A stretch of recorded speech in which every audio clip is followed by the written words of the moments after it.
many of the things that we consider quote unquote diseases of the 21st century, are they really diseases or do we actually create them? For example, were we meant to sit in a classroom for 8 hours a day? None of human evolution involved this. Learning was much more kind of a creative process, walking, learning, touching, feeling. This is how kids evolved to learn. Now, all of a sudden, in the last 100 years, we're shoving them to a classroom and forcing them behind a desk and watching a chalkboard. And then we're calling the ones that can't adapt to that, abnormal. We never were designed to sit in a chair for 8 hours all day every day, but now we're doing it all day, every day. And now we're having this epidemic of chronic back pain. Is back pain this sudden epidemic, or is it because of the way that we're functioning and living? So many of the diseases of the 21st century are really kind of man-made, in my opinion. And I think we have to get back to the way humans evolved, learning, growing, and functioning. All right, guys, welcome to another episode of The Report. Today, I got someone who's doing big things in the health and wellness space. He is a cosmetic surgeon. He is the founder of Avalon Laser and a good friend of mine. I got on the podcast a second time, my man, Dr. Reza. Dr. Reza, welcome back to the show, brother. Great to be back. Nice to see you, Rich. Yes, it's been a minute. Great to be in the same room as you, man. Always dropping a lot of game, a lot of value. TikTok's been blowing up lately. Definitely suggest all listeners go follow Dr. Reza on TikTok. A lot of good game in the health and wellness space. But dude, first things first, man. You got this new product here, and I know alcohol is a big industry right now. Mm-hmm. Talk about this product and what you're solving in the alcohol space. Thank you, by the way, for the nice words. One of the things I noticed on TikTok is that people were really searching for accurate information. A lot of talking heads pop up. They're trying to get people involved with their own health, which is a great, admirable thing. But a lot of information, a lot of misinformation is out there. And so my feeling is that truth should be the ultimate currency when it comes to disseminating information. That's the ultimate thing that people are looking for, truth and facts. And, I draw upon my background as a biochemist, as a doctor, as a research scientist. So I thought, why don't I talk about helping people heal and heal themselves in ways that will help detoxify from the things that we're bombarded with every day, which we are, and also the things that we bombard ourselves with every day, such as alcohol. And even when we go to the gym with fitness, there's a lot of damage that's actually occurring where you can actually expedite the healing. So I said, why don't I help people heal themselves with some scientifically backed, proven methods that's part of the medical literature out there? Now, alcohol consumption is a big thing. We deal with it in medicine all the time. We deal with the after effects of alcohol consumption. But even regular people who are out there just drinking and getting a hangover, there's a lot of associated costs with that. Time is one of the biggest ones. Time. I read somewhere that I think the cost of alcohol hangovers, not just the total cost of alcohol, just hangovers, is $77 billion with a B in terms of absenteeism, lost productivity, and just, loss of time from work and whatever. So I thought to myself, what could I do using clinically proven methods to mitigate the effects of hangovers with science backing it and put it together in an easy to consume form that will help people get back to work faster and be more productive faster. And that was the origin of After Party. Okay. So yeah. It's called After Party. It's called After Party. I just tried one actually before we started recording, and I didn't even realize the name is After Party. I love the name, dude. It's good, man. It's good. I had one. You were like, hey, just shoot it. But it actually tasted good enough to where I would sip it. And you said this is a replacement for liquid IV and some of these like electrolyte, hydration formulas that people drink, correct? It is. Hydration is great. And there's nothing wrong with replacing nutrients, but it takes more than that to heal from alcohol. Whether you're talking about colds and flus, which I created aftercare for, or post-fitness, where you work out and do a lot of damage to your body, where I created afterburn for. After Party addresses some of the key things that are involved with restoring health, reducing inflammation, reducing cell damage and helping cells repair, and also restoring key nutrients.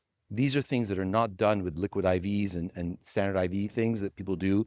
And hydration by itself is fantastic. But if you get down to the core of what causes people to have symptoms, you will help them restore and replenish faster, which is where Dr. Replenish came from. Yeah, I like it. And so this right here, let's just say that you have a night out.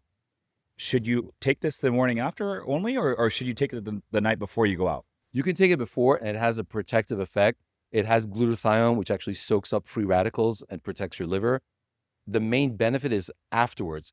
Americans don't really protect themselves. We're not really into prevention. It's just the way we are. Yeah. Like, we'll go to the ER after the damage is Right. done, right? You try to get people to prevent a heart attack, good luck. But the real value comes in when people feel terrible and they want to be productive, and they have something now that they can take that's going to help them get back into the swing of things immediately. Okay. So before you go out, has a preventative line to it, and then afterwards, I think for me and probably a lot of Americans, you go out, you don't realize the effects of the alcohol until the next morning, and I didn't really start to notice the effects. It's one thing for the short term effects when you're hungover, right? Because it's not just the night you go out, but it's usually the entire next day, right? If you're really hungover, but the longer term effects are like if you're drinking casually, socially, or people that binge drink. I mean, it lowers your energy levels. I didn't realize this until I started doing seasons of no drinking. I do, 60 days, 90 days, 100 days, no drinking. And what I realized when I do that is the energy levels go through the roof. Yeah. And then I get back into the drinking a little bit for a short season, and then energy levels right back to the ground. And so, for me, man, I'm always trying to optimize energy levels. I want to be operating at peak performance. And so if you are going to drink, I think these things are very important. But even if you're not drinking, like I still drink. Now I don't know what the 10x. I don't do the electrolyte one anymore, but I do the one from 10x Health, and I drink that every single morning. This, and regardless if I drink or not. So you're saying this I could drink morning? It's supposed to be like a daily thing, even if you don't drink alcohol, and it still like helps you get hydrated. Absolutely. Okay. We are bombarded with toxins every single day. Yeah. Every day we have things that are causing cell damage, DNA damage, and it's just part of being bathed. I'm gonna drink another one right now. Go for it. Yeah. What are the main vitamins in this one? So it's got a full complex of B vitamins. It has zinc, it has vitamin C, it has glutathione, it has ginger, it has ginseng, it has turmeric. So a lot of these are part of turmeric.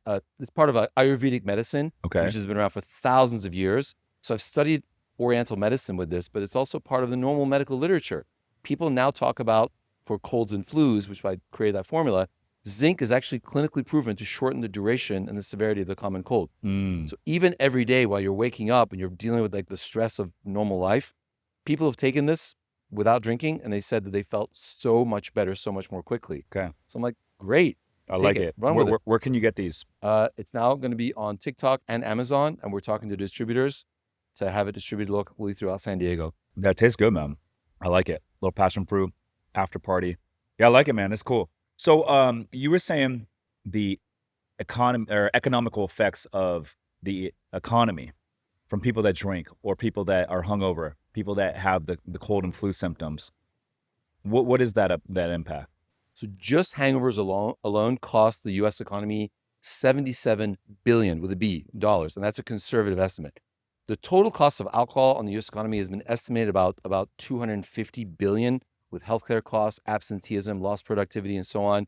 But hangovers affect the general population, the healthy population, and that alone is going to be something that we can address immediately. Now, chronic drinkers are chronic drinkers. They're going to require ongoing therapy and medical intervention. There's nothing wrong with that. But even folks like you and me who want to go out and have a night out with our boys, go have a golf game and drink and still be functional the next day, we want to feel better faster. So that's where this was born, the idea for this. Yep, I like it. And Gen Zers, you saying, is consuming the least amount of alcohol out of any generation ever. That is correct. They've kind of caught on to the fact that some of that is because things like psychedelics have taken hold, for example, and some of that is because people have just learned that they just don't want to drink. It's not quite as fashionable or cool anymore. And I actually like that. I actually appreciate seeing that in young people. What are your thoughts on psychedelics with the younger generation? I think they're great. There's a lot of studies going on at VA hospitals for treating PTSD in people who've come back from theaters of war. There's a lot of talk of using psychedelics, including psilocybin and ketamine, to treat treatment-resistant depression and anxiety. There's a wealth of information that's out there that has been buried since the 1950s because of political reasons, with the whole Nixon blocking Vietnam War and all this stuff. I could talk about this forever.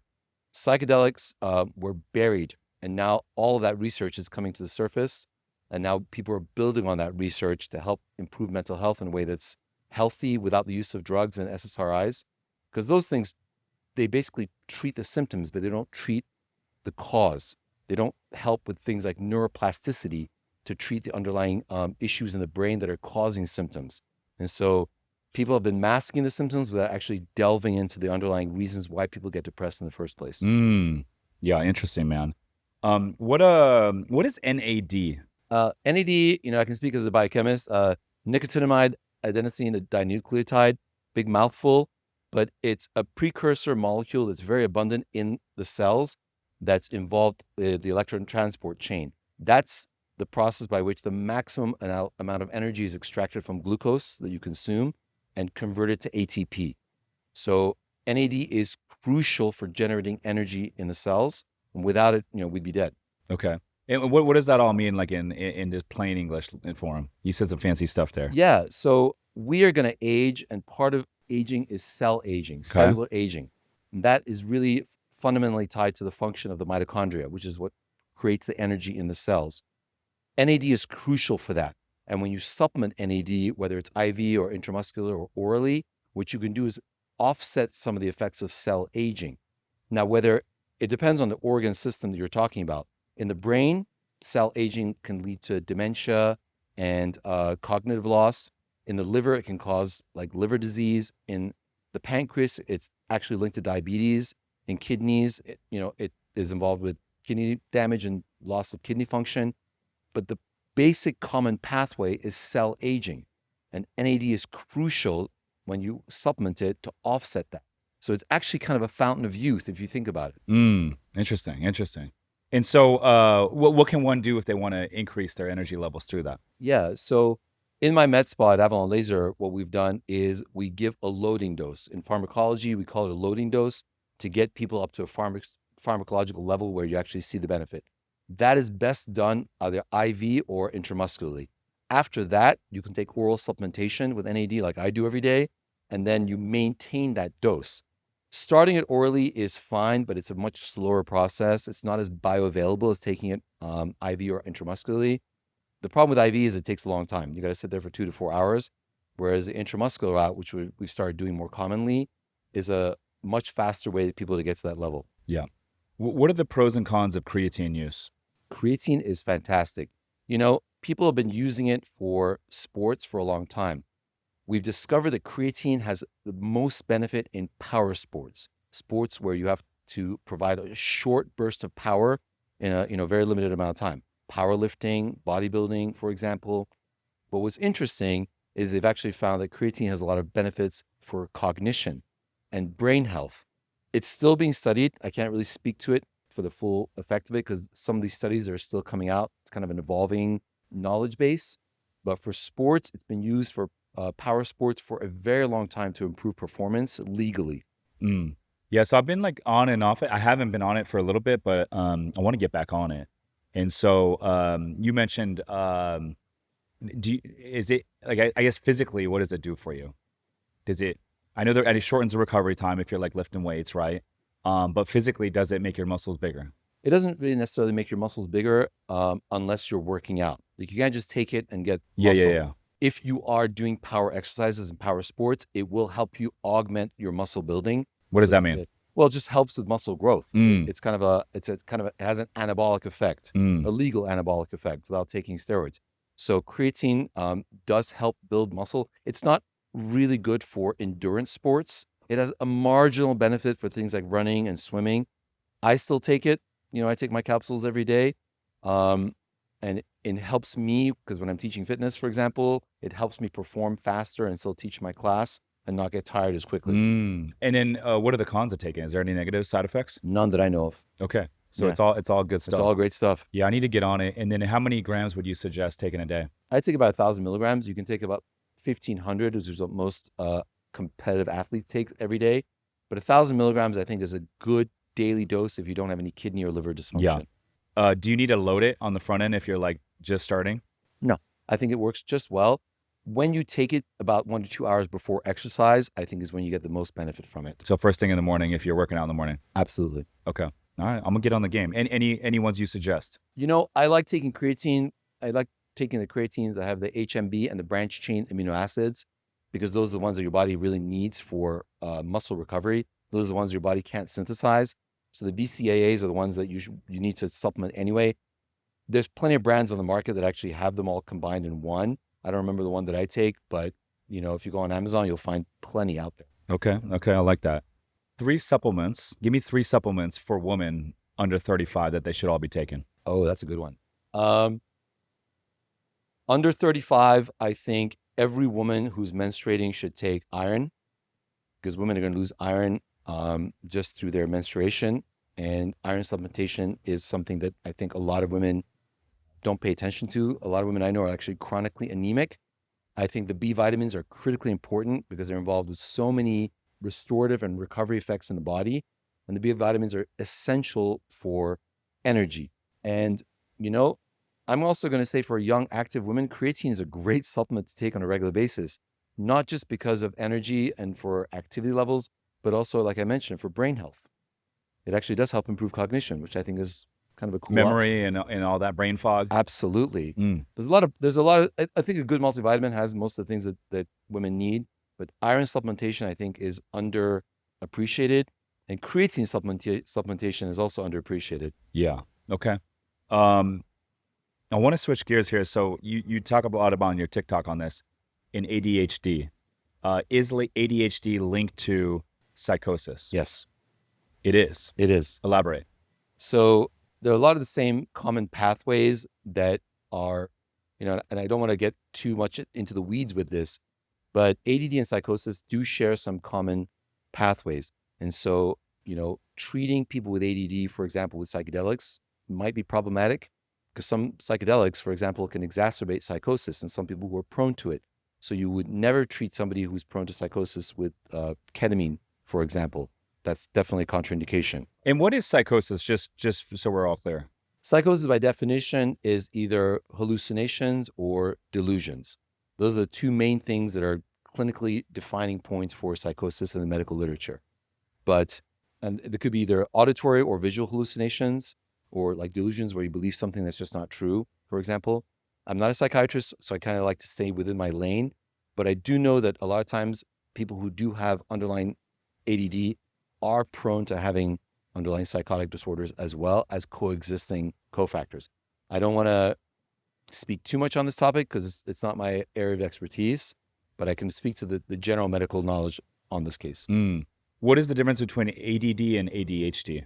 I think the main difference is that ADHD adds the hyperactivity component to it. ADD is where you're basically easily distracted. Like, oh, look over there, there's a squirrel, right? And so if you have trouble concentrating, that's really where people classically define ADD. ADHD is where you have ADD with a hyperactivity component, particularly in children. And the question is there more of it now, or is it just being diagnosed more?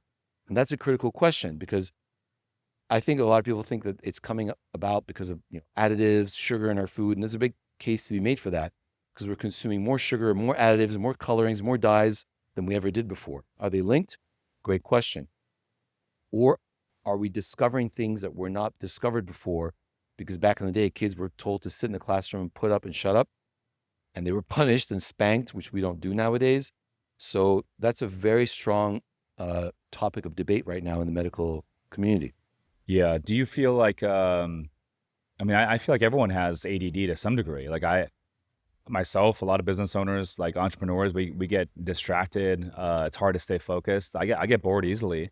But at the same token, when I have, a constraint, or I got a problem that's like, burning right now in my business or whatever I'm doing, I'm like, boom, I can turn it, or if I'm on a podcast, right? I know I can turn it on whenever I want.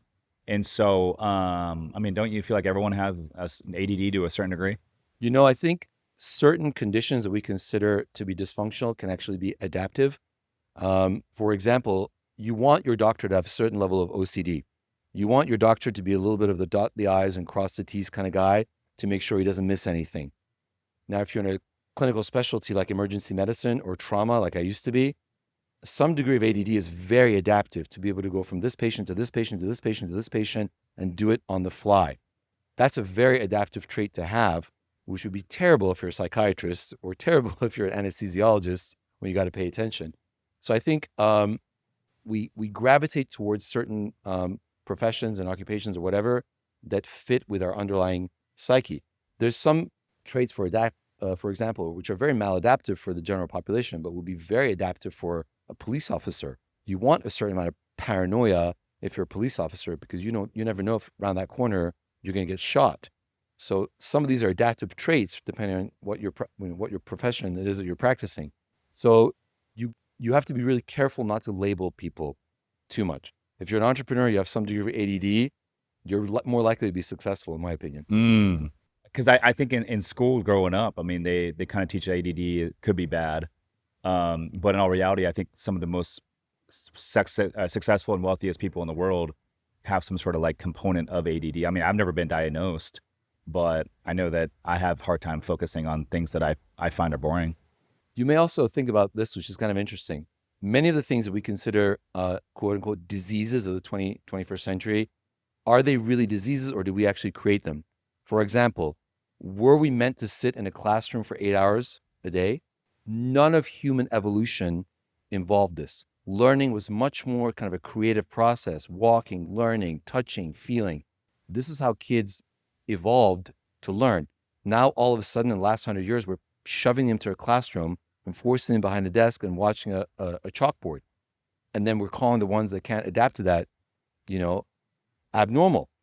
We never were designed to sit in a chair for 8 hours all day every day, but now we're doing it all day, every day. And now we're having this epidemic of chronic back pain. Is back pain this sudden epidemic, or is it because of the way that we're functioning and living? People didn't need eyeglasses for the longest time, right? Now we have something called law school syndrome, where people go into law school with perfect vision. They come out of law school, they're all nearsighted because they've been sitting behind a book at close range and getting what we call accommodative spasm in the eyes. And then they're stuck wearing glasses for the rest of their lives. So many of the diseases of the 21st century are really kind of man-made, in my opinion. And I think we have to get back to the way humans evolved, learning, growing, and functioning. Yeah. What does Adderall do to these folks that have like ADD, ADHD? It's kind of an interesting effect, now that you mention it. Adderall is actually a stimulant. And so it actually has a very counterintuitive effect. You would think a stimulant would take somebody who has ADD and make them worse. It actually downregulates that through mechanisms that I don't really fully understand. Is it an upper? It's an upper. Okay. But it's actually an amphetamine. But it actually has a down-regulating effect. So it actually has an exact paradoxical effect on somebody who has ADD, which is kind of interesting. It calms them is what you're saying. Correct. The same effect is seen in congestive heart failure where we give beta blockers. Now, back in the day, giving beta blockers would be malpractice. But it actually turned out by giving beta blockers in people who had heart failures, it actually upregulates the cardiac muscle. So now it's a critical component of treating heart failure. So we sometimes find that things that we wouldn't expect to be beneficial actually have a paradoxically beneficial effect in medicine. Kind of cool. Interesting.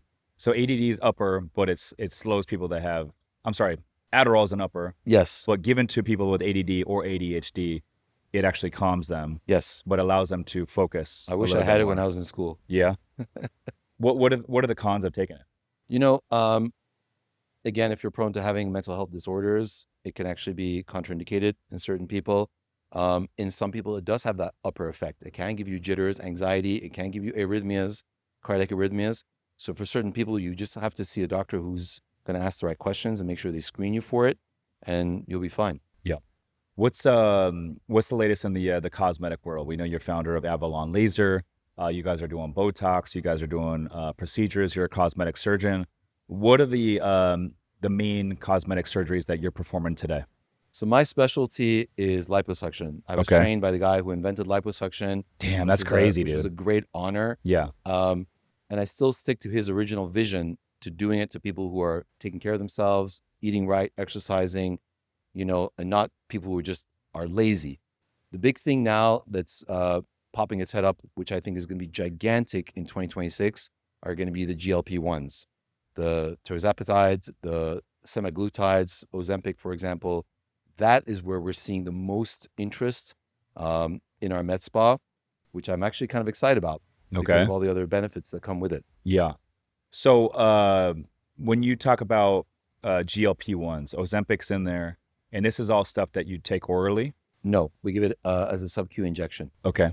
And this is going to be like a substitute to lipo, help you lose weight. Maybe, maybe not. Yeah. I've done lipo even on people who are so fit that you wouldn't believe it. Really? I've done Olympic athletes. I've done Navy SEALs. I've done MMA fighters. Is I've done this triathletes. okay? Because I know a lot of athletes for the most part like lower body fat than people that don't work out. Yeah. Is this like just they're trying to get from 12% body fat to 8? Yeah, well, two of the Marines that came to me, they were basically competing in the gym with each other, and they just wanted to get that six pack. And so they came to me because they know that I go through the belly button, so there's no scars. So I just basically gave them both their flat stomach. Damn. They probably, and they're Marines, they're active duty Marines. They probably could have gotten rid of it on their own, but they just wanted to kind of accelerate that Yeah. process. And what does something which like is that fine. cost? It depends on the body area. So let's just say that you're like 12% body fat as a guy, and you just want to get the six pack abs, and just like in the abdominal area. What is that? What is that? Something like that run ballpark? It depends if you want to do the full abdomen or just upper and lower, but it's about a few $1,000. That's it. That's it. Damn. Yeah. And how long does that procedure take? For me, I mean, the procedure takes less than an hour, but there's a lot of process of infiltration, preparing you, making sure that you're properly medicated, make sure you're properly sedated. And there's the safety component. You never want to just rush people through it. So you want to make sure it's done carefully, safely, and in a way that's going to have people recover quickly without side effects. So this, you're basically substituting what could be a 120-day rigorous diet and like workout plan, and you're just shortcutting it to 1 hour procedure, and then they come out of the procedure, they're ripped. I mean, if the MMA guys and the Navy SEAL guy can't get rid of their body fat, and they do all the stuff in the gym that in 1 week that you and I couldn't do in a month, it just means that certain body types, whether it's genetics or whatever, some people tend to store in ways that we don't really fully understand. But lipo is an easy way to get that edge when diet and exercise has failed. Damn, that's crazy, man. I didn't realize that it was that prevalent. Oh yeah. Would you say the most common client that's doing the lipo is going to be someone that's relatively in shape, like an athlete, or is it going to be someone that's like, hey, they're way overweight? I get everything. I get the moms who've just had a baby and they can't get rid of that baby fat, all the way to those, hardcore triathletes. I had one lady who competed in her bodybuilding competition, and she wanted to just get that little bit of fat removed. And this is a hardcore professional bodybuilder, Mm-hmm. and she won her competition. Damn. So there you go. Damn. I know cellulite with females. Cellulite's like a big thing, and I've dated girls in the past that have cellulite. I think a lot of women probably have it. What's the best way to get rid of cellulite? Does lipo work for that as well? Lipo does work for cellulite because we do the smart lipo. So we actually add the radio frequency energy, which helps tighten the skin, which improves cellulite almost every single time. But even if people don't want to get lipo, if they just have a little bit of cellulite, for example, on their thighs, we have radio frequency devices at the med spa that we do a series of treatment and the cellulite's gone. What is it? It's a radio frequency device. So it's not even a procedure. It's not a clinical procedure. It's non-invasive, but you come in for a series of treatments, like 3 to 6 sessions, and the cellulite's gone. Damn. It's awesome. Okay. You don't need it. Yeah. What are your most common services in the med spa? I think the most common is going to have to be things like Botox and laser hair removal, but we get a lot of things like fillers, like lip fillers for women, cheek fillers for men and women, a lot of anti-aging, because we know we lose body fat as we age as well, and we lose the pockets of fat that act as scaffolding that hold our faces up. So we don't augment, we just restore. We bring people back to where they were when they were 20, 30 years younger. Yeah. I honestly, up until early last year, I didn't know what Botox did. I always thought Botox was for older people, women that are in their 60s and 70s, and their face is all full with filler. I thought that was Botox. And I was like, dude, I never want that. But once I learned what Botox is, and I got on it, I was like, damn, like this is actually a game changer. I didn't realize it's protective, right? And they say the age that you start the Botox, how old you are when you start Botox, your face will generally stay the same as you get older, right? Prevents the lines from happening, prevents the wrinkles from happening. And so I got it for the first time about 18 months ago. And then I saw photos of like before and after. I was like, damn, game changer. And so now every 90 days, I got a lady that comes over to my place, and I get diced up with about 85 units, and we'll do like forehead, around the eyes, in between the eyebrows, the 11s. And it keeps me fresh, man. And I feel like I do look a lot younger because of it, as a function of it. And so I think, I don't know, now I see I think it's a misconception with a lot of guys that they don't know what it's about. Even women. I'm surprised by how many men and women I see that are like on camera every single day and they make their money online. And I'm like, dude, they're not on the Botox game. Why do you think that is? There's a stigma against Botox. Like, I'm completely resistant to it. I wish I would get it. Yeah. God knows. I'm one of So the you're not on it. I can't. I'm completely resistant. The Okay. irony of ironies is I'm also an instructor and I teach Botox Yeah. injection, and it doesn't work on me at all. I would be on So that, you could get 100 units to the forehead and you won't and see I have. you won't be frozen. Didn't do anything. Didn't do Really? that. I'm one of the very few that Botox. But since then, I've seen people who are Botox resistant, and then they come to me, and I use other types of toxins that we have to specially get for them. But you would be surprised at how much stigma people have until they get it. We get so many guys saying, "Oh, it's not a man thing. Got to be masculine, whatever." And then when they get it and they look younger, they look more refreshed, they don't look as tired, they come back and they're like, "You know what? I wish I'd started earlier." I'm like, "Listen, bro, no judgment at all. I'm never going to judge somebody if they get it. I'm never going to judge somebody if they don't get it. But when you do get it, I will tell you without any hesitation, people come back and they're always happier than they did. They're always happier. I have not had a single person come back and saying, "You know what? I regret doing it." All it is overcoming some preconceived notions, overcoming some biases that we all naturally have. Because when you try something new, there's always that unfamiliarity. And there's nothing wrong with that. I get it. It's part of human nature. But once you get it and you see the results for yourself and you feel more refreshed, you get more dates, whatever, you tend to come back with a little bit less judgment. Yeah, I mean, look, like some guys have this notion of like, oh, like Botox is for girls. I'm like, dude, I don't care what other guys think, man. I want to stay young. I want to look young. I want to live long, man. And so, the truth is, if you look good, you feel good, you're gonna make more money, you're gonna have more confidence, you become a better version of yourself as a function of it. And so everything levels up. And so why wouldn't I want to look younger? Attractive people make more money. This is There a you go. proven fact. Yeah. Attractive people make more money. And I'm not making this up. This is a true statistic. Taller people make more money. I can't get taller, but I can definitely make you look younger. So it's just a function of our society. And guys have a lot more resistance to women. Some women don't like it at all. They think men should age gracefully, naturally. Nothing wrong with that. No judgment. But if you do want to take care of yourself, whether it's physically or whether it's through your appearance, I think people should overcome some of that stigma. Give it a try. If it doesn't work for you, hey, it didn't work for you. My experience has been that when people have taken that step and they gain confidence and they feel better about themselves, there are other tangible benefits that are going to follow from that into your life as well. Yeah, absolutely. And then I didn't realize that it changes the shape of your eye, like when you smile. And so, like, if you're someone that when you smile, your eye gets pulled down, and all these lines happen, it prevents that from happening, completely changes the shape. But what is the biggest risk of Botox? A lot of people allude to, like I hear droopy eye. What is that? There's two main things. One is if it's not injected properly. And if it's not injected properly, you hit the wrong muscle, you're going to get the droopy eye.